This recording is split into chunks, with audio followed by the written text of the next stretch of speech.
right, workout number 4, month 10 coming at you. Strength section A. We've got chin-ups, you got 5 to 8 reps, and then we got no-handed sit-ups, 16 reps. So for that chin-up, okay, you have your palms towards you, so it is going to be more bicep intensive rather than palms over the bar and lat intensive. So when you do get up onto that pull-up bar, just make sure you got those palms towards you, nice tight core, and your feet slightly in front of your body. Making sure when you do pull, you're not arching your back, you are getting that chin over the bar and then controlling your body back down. All right, and that's 5 to 8 reps. Try to get them all in a row, but if you have to break it up, you can, as long as you're keeping that form the entire time. If you're not doing chin-ups, I believe you guys do have a pair of rings there, so you can do some ring rows, okay? So instead, you can do 5 to 8 hard ring rows, and the farther you step in front of the rings, the harder it'll be, because the lower you'll be to the ground. All right, so again, 5 to 8 hard pulls there for the chin-ups or ring rows.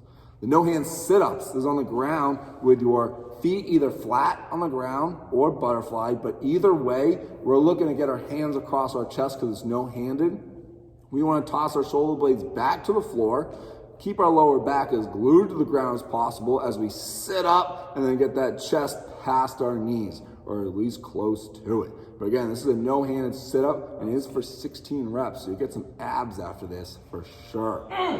After you get through that 3 to 5 times, you've got the bees double dumbbell already out for 10 reps. So making sure we are increasing the reps here a little bit and maybe even the weight from the last time you did this.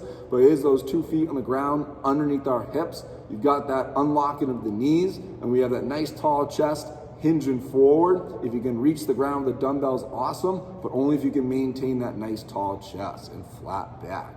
So we're looking for that nice tight pull on the back side of those hamstrings the entire time while you hinge forward and then squeeze that butt coming back up. Again, this is 10 reps with both those feet on the ground. Add weight if you can every set. The rear foot elevated split lunge is next, which is 5 per leg, and this has a 3-second lower. So the rear foot elevated split lunge, Bucky has his foot up on a box.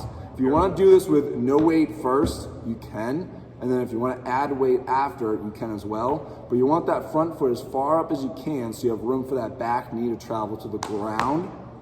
But it should take you 3 seconds. So with a nice tall chest, he's going to count 1, 2, 3 before that knee touches and we drive up fast. Same thing on the next one, take 3 seconds. So you want to go nice and slow and controlled, keeping that weight in your front heel and a nice tight core. If you grab weights, just hold them down by your side like a farmer's carry position. Next, we got our conditioning C, AMRAP 3 times 5. So you have 5 AMRAP 3s and you get a minute rest between each one. You're just gonna pick back up wherever you leave off on the first AMRAP and then go into the second. You pick up back up where you left off, going into the third. So it's a continuous AMRAP. You're just resting, okay, for 1 minute every 3 minutes. So it starts off with 5 push-ups, 10 sit-ups, 20 alternating jumping lunges. So starting with those push-ups, okay, we can form regular push-ups here on the ground, hands underneath our shoulders, nice tight core, hips, shoulders, everything travels down together with our elbows to our side as we press back up. And you can perform these from the knees in that same position, hips and shoulders travel down together, press back up, or on that box. Get that chest touching the box. So you want about a 45-degree angle there, elbows tight to the side, pressing back up. All right. Then we've got 10 sit-ups. So just like the no-handed sit-ups, but now you get to toss your hands back behind you, throw them forward, go a little bit faster. So it is 10 reps. So you can butterfly your feet or put your feet flat on the ground. But the same thing is touch the ground behind you and use those arms for momentum. The 20 alternating jumping lunges, 10 each side. So there's something where once that knee touches the ground, we are jumping to that switch. So the knee touches, we jump and switch legs in the air. If you can't perform this jumping lunge, you'll be doing a regular lunge with a nice step forward, pushing back through that front heel. Okay, either one, just keep a tall chest the entire time and make sure you're stepping into that front heel, not the toe. It is an AMRAP 3 for 5 times through this, so there's a decent amount of rounds we should be aiming for. I would say getting 10 rounds here plus throughout the entire time. All right, but get after it.